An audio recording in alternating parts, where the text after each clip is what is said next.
Welcome to Fitness Casual. Real results come from more clarity, not more effort. I'm Andrew Hayes, and with me is the protein synthesized Kat Betts. Hello. Kat, there's so many protein powders out there. We already did a full episode on quality and everything, but there's also lots of flavors. Do you have a favorite? I do. I'm always a chocolate girl, but if there is a salted caramel, I will do the salted caramel. I love that flavor. Mixed with nut butter, salted caramel tastes like a cookie dough situation. It's so good. So that's always my go-to. And my boyfriend put me onto that. I did not know about the salted caramel until we met, but now it's my go-to. In the mail right now, I have a cookie butter flavor on the way. I do a birthday cake, all from Legion, our new supplement partner, but their flavors are next level, so good. The cinnamon crunch is good. Yeah, I was just about to say that. Yep. I've had their banana cream pie. Like over the years, I've tried so many different flavors, and I've never had, an issue with one. I think the only one, not related to Legion, but like a strawberry didn't really hit for me because I like a desserty, chocolatey situation. How about you? Wait, so you put nut butter just like in a bowl and then protein powder on top and that's it? Or you add more to it? Yeah, I have. Yeah. Oh, It turns into like fudge. But you have to like your protein powder. If you don't like protein powder, do not try that. So you have to like how it tastes. But I will say, like, as far as slightly artificially tasting protein products, I enjoy them. I've been eating them for so long that I am very acclimated to that taste and I like it. And I think it's a really good dessert hack. But if you don't like it, don't do it. I'm not telling you you have to, but I think there's so much you can do. Even if you were to add a little bit of yogurt or cottage cheese to that mix, more ice creamy vibe, but yes, I'm always mixing those two. I always like when you say not telling you have to, that's our whole vibe. But I would say of all the things you have to do, if you're on a journey to lose weight or build muscle, it's going to be really hard without protein powders. I would try really, really hard. A lot of people will say, oh, I don't like protein powder or I can't eat it. It makes me ill or whatever. There's 4,000 versions with 50 different sources of protein and so like endless flavors. I think you should really go out of your way to find one that you enjoy. It's just going to make your life so much easier. And yes, I was going to shout out the cinnamon crunch from Legion as well. Yeah, so because good. it's just a reminder of how many flavors there are. And so many people are like, oh, protein powder tastes chalky. And I'm like, just try this one. I bet it doesn't taste chalky. It tastes like cereal, which is great. So yeah, I totally, Legion has so many flavors. I think there's such a trade-off in the industry of either this thing is healthy and doesn't taste good or this thing tastes good, but you know what I'm trying to say? And I think Legion does a really good job. This is why we're very selective with who we endorse. Does a really good job of this tastes good, but also it's bioavailable and also it's third-party tested and also it's, decent. I think it's 20 grams per scoop, which is really solid. So I really like them. So yeah, good. Go check it out. Go try all the flavors and see. Amazing. There's always unflavored. If anyone hates it, there's always unflavored. So I have yet to have one client who we can't find something for. There are people who don't like stevia and will go for like a real sugar one, but there's always an option. I have yet to find someone who can't tolerate something. But again, yeah, if you're really picky, then don't have it. I don't care if you don't have it. That's right. Exactly. Well, that's what we're going to talk about today is how much is too much? This was a question that was asked a lot, I think maybe 5 years ago when this protein craze started. And by protein craze, it's quite normal, which we're going to talk about. But with the rise of social media and influencers and all that, protein has become such a common thing for people to focus on. It's not news anymore that you probably are deficient in protein. But now there's this question of, well, how much is too much? And we still get people come into our program and they're like, oh, that's a pretty high protein goal. Is that too much? And I think these are really valid questions. And there's a lot of science behind it. There's also a lot of our opinion based on the hundreds and hundreds of people we coached. So we're going to get into all of that today. But I want to start with a little history lesson, just like in our cholesterol episode when we talked about former presidents. This is a really important thing to know. When you ask yourself, is this too much protein? I want you to think back to World War II, which is when everything always starts, right? That's like when basically the whole world has restarted in terms of everything from architecture to food to automobiles. The war economy pushed shelf-stable foods, right? Canned meat, powdered eggs, all of these things were meant to, one, feed soldiers around the world, but also because everything was in short supply. And so this led to the rise of CPG, consumer packaged goods, if you're not familiar with that. In the 50s, 60s, 70s, that's TV dinners, boxed cereals, processed cheese that lasts for 6 months in the fridge, all of these things that are hyper shelf stable. And it seemed like an amazing invention at the time. And in some ways it is, right? Like, I'm busy too. I have lots of shelf stable stuff in my house, but this idea that cooking is optional or that normal food comes from boxes and bags is marketing. And I think that's really important to remember. I know it seems normal to eat cereal for breakfast and then some kind of bar for lunch and then chips as a snack and then a frozen dinner for dinner, but that is not normal. And that is not how people ate for hundreds and really thousands of years. Real unprocessed protein, steak, fish, chicken, people started to think it was like indulgent or even weird when it's actually how we're meant to eat. Right. And then we won't even get into like it continued to get even harder in the 80s and 90s with the low fat craze and like slim fast and protein got lumped in with fat. And like, so now we're at this point, it's 2025 where everyone is starting to realize that food quality actually matters. And maybe what we've been doing is not the best. It's hard now because we've all been built on this. We've all grown up with it. It seems normal. Right? We have survivor bias. I ate packaged food as a kid. I'm fine, is what everybody says, right? But actually, there's a lot of things going on under the surface. Are you fine? If you're listening to this podcast, whether you work with us formally or you're just trying to improve your health, maybe you're not fine, and that's okay. I was not fine, Kat, right? I talked very much about, like, I never struggled with weight gain, thankfully. Partly metabolism, partly good luck, partly being really active in sports. But I had a lot of other issues that were masked because I wasn't overweight. And then one day I was like, I'm low energy, my cholesterol's high, my blood sugar's not great. Like, what is going on? And a lot of it had to do with protein deficiency, among many other things. So we're here to, let's start fresh, Kat. Where do you want to begin now that we have that intro? All right, so let's do some myth busting. So eating too much protein is a very common concern that people ask me about, and I think this is primarily driven by doctors because medical education really lags behind and they have limited nutrition education. And the only people I have really had to have a conversation with that are concerned is because their doctor is concerned or that's where they've heard it from. There is research that eating too much protein for people with pre-existing kidney disease can worsen kidney function. For people who do not have kidney disease, studies have shown that there is no adverse effect of a high protein diet. So rewind, listen to that over one more time. Long story short, if you have chronic kidney disease, you should be working with a dietitian on that specific issue. You should be seeing a specialist with that specific issue. You're not coming to a regular, generic, functional nutrition person like me because you have very specific needs. So you need to just be aware of that. But for everyone else who is not struggling with chronic kidney disease, we don't really need to worry about too much protein. If anything, we need to worry a lot about too little protein because it's quite rare that someone comes to me eating enough protein. So that's one of the biggest things that I help people with is just slowly getting that up.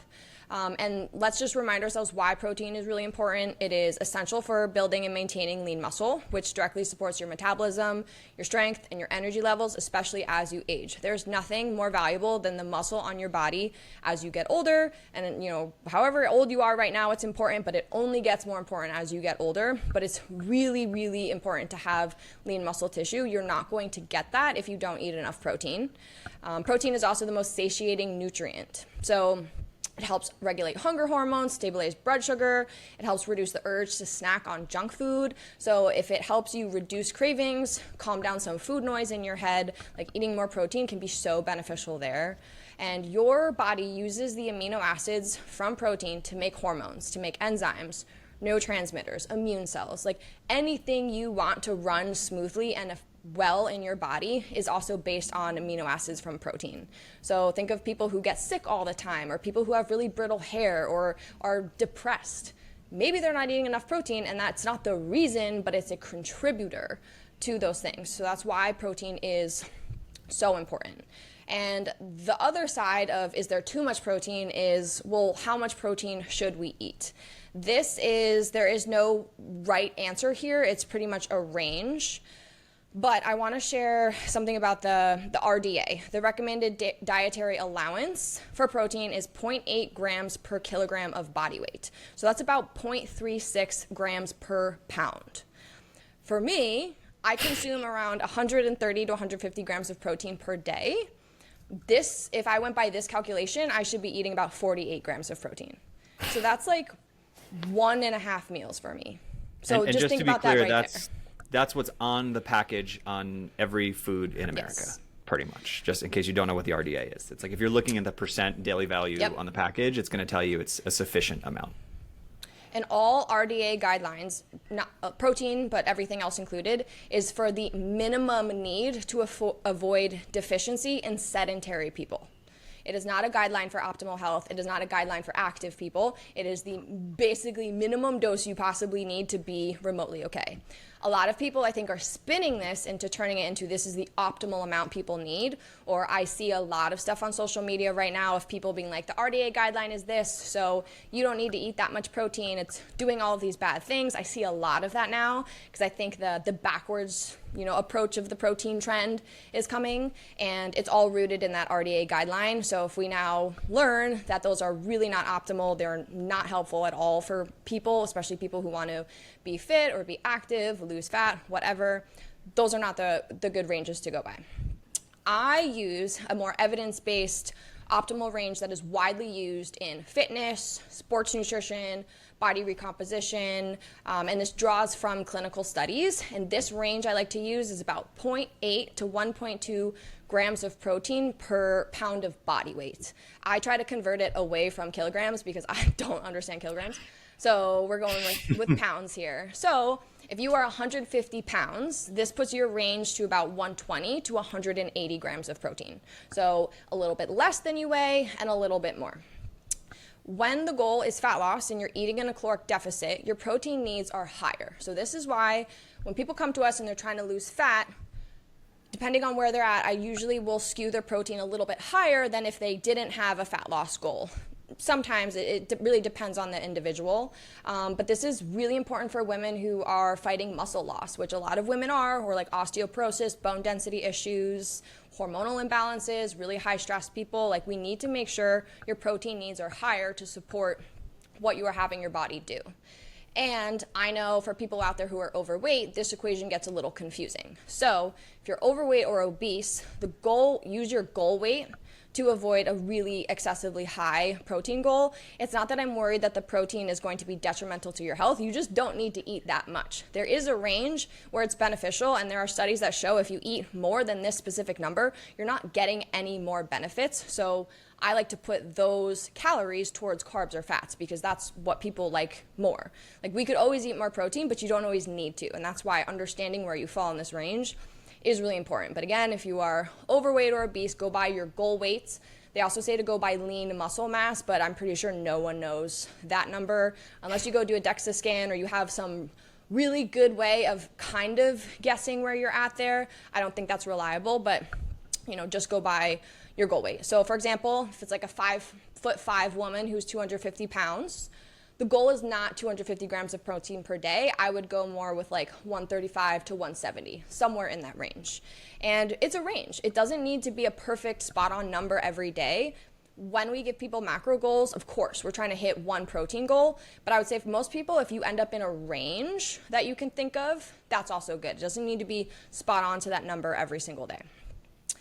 When your goal is general health, maybe maintaining your weight, you're not in a caloric deficit, your protein needs can be lower than if you are in a caloric deficit. So this is why sometimes your protein amount changes based on your goal.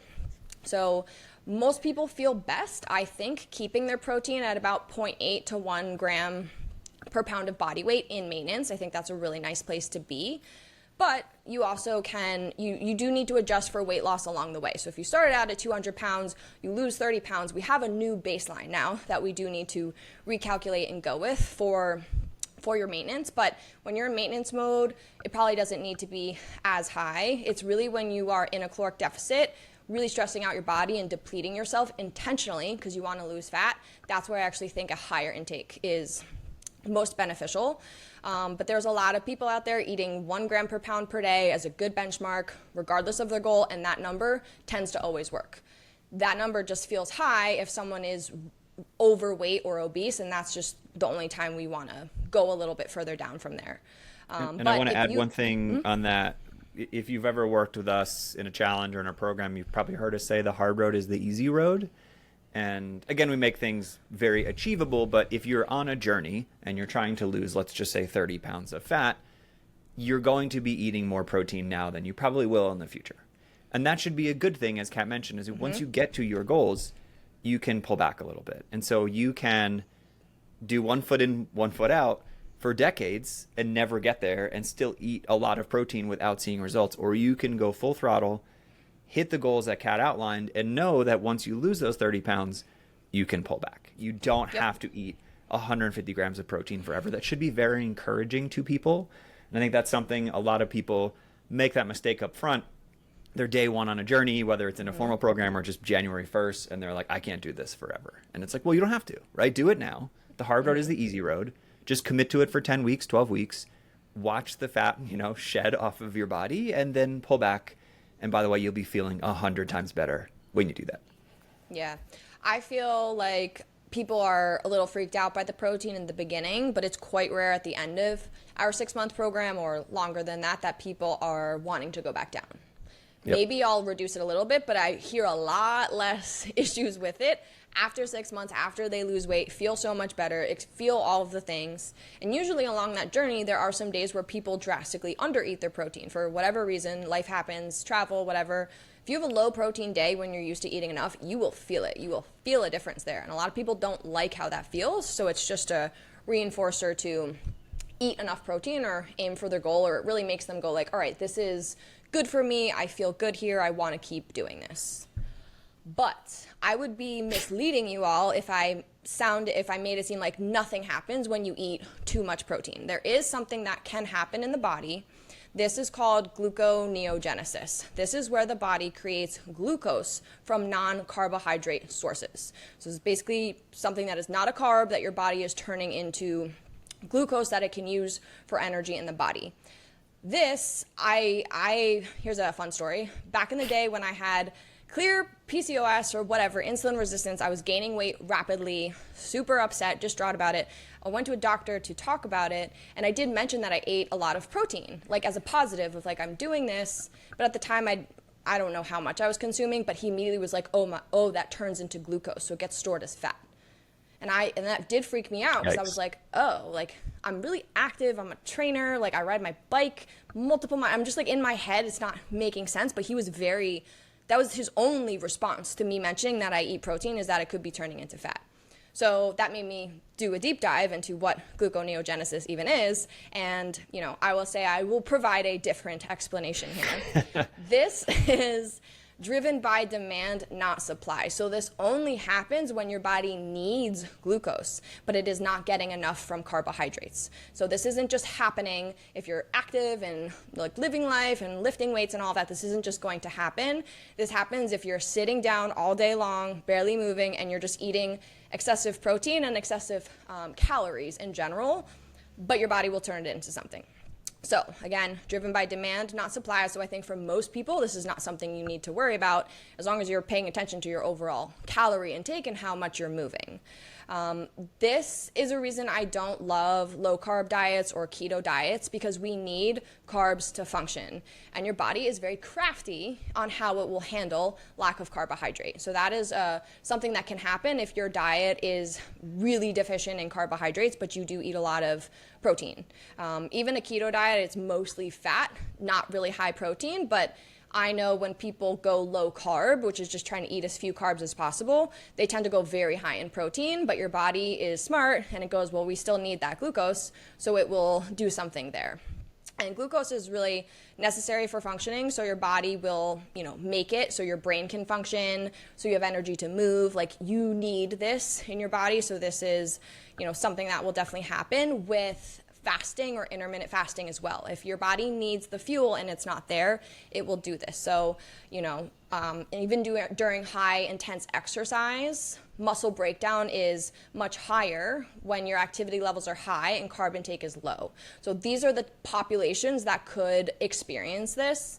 But if you are not eating a low carb diet, it's probably not going to happen. So just put that out there as like something to be aware of. But when you're eating a lot of protein is really not your body's preferred fuel source.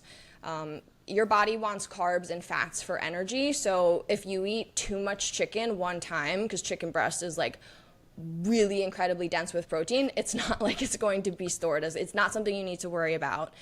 But if you're doing that way too much and in excess and you're not really moving all that much, that is something that could happen. And like that, protein can be stored as fat, but only if you're eating, or I would say drastically overeating protein, and you're exceeding calorie goals in general. But otherwise, I don't think anyone needs to worry about that happening, because your body is way more likely to store carbs and fats instead. And this is why eating protein is also expensive for your body as far as energy goes. So to digest it, your body is going to burn more calories at rest. It's not a huge increase. We're not burning hundreds of extra calories per day by eating protein, but if you start eating more protein, let's say it's an extra 20 to 30 calories per day every single day for the rest of your life, and you're building muscle, which uses more energy, like now we are getting to a place where we're seeing the metabolic effects, where this can make your metabolism a little bit faster if you're just eating enough protein, which is what most people want, is to eat more food and burn food more efficiently. So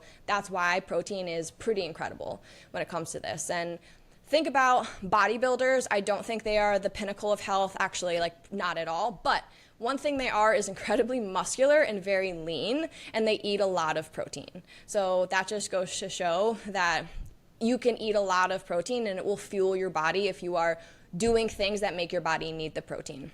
And that's how you can build muscle and get leaner over time and not have to also be dieting for that to happen, which is amazing and super fun when that starts to happen. You mentioned the word expensive, and I want to touch on cost as well, because it's something that we hear a lot, or people say a lot, is, well, it's more expensive. So I would say, one, go back to the history lesson at the beginning of like you've been marketed to for cheap food. So change your mindset. But also saying that eating healthier food is more expensive than what you're eating now in a package is kind of like saying you don't want to get your oil changed on your car for $40, knowing that you're going to have to change your transmission for $5,000 later. Like you really, with your health, you either pay now or pay later. It's not that much different to prioritize quality food, in particular protein, on your plate. You're talking a couple bucks a meal, maybe, probably way less. If we've done episodes on this too. It doesn't have to be expensive.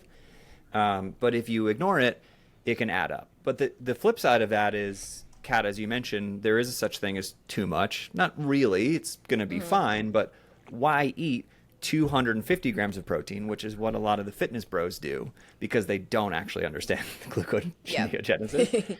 You don't need to do that. You can save money and have some carbs, which, by the way, taste really good. And there's nothing wrong with that as long as you're active and you're prioritizing quality. And so if you know your optimal amount, which Kat has outlined based on where you are in your journey, you can also save some money. Instead of just only eating protein, going full keto, things like that. It doesn't have to be that way. You don't need to vilify carbs, and you can save some money in the process. Yes, and like we mentioned earlier, protein powder is really helpful. You don't need to have protein powder, but I think that's one thing that people find expensive. But if you're spending $50 for a couple pounds of protein powder, and then that makes your life much easier because you now don't need to put time into cooking a protein, and you can take it on the go, and you can make pancakes and muffins and all sorts of fun things. Like, that's the trade-off that is beneficial. So don't get caught up in like how much your protein powder costs. Look at the cost of everything. And if it's really that expensive for you, you're doing something wrong. You're buying it from the wrong places. You're doing something wrong, because it doesn't need to be that much more expensive. And also, I am the biggest proponent of high quality meats, grass-fed, wild-caught, all of that good stuff. If you can't afford that, buy the regular stuff. It's not like it's not worth it. Because if you are going to go eat a bunch of processed carbs or some frozen dinner, that is exponentially worse for you than eating regular, conventionally raised beef.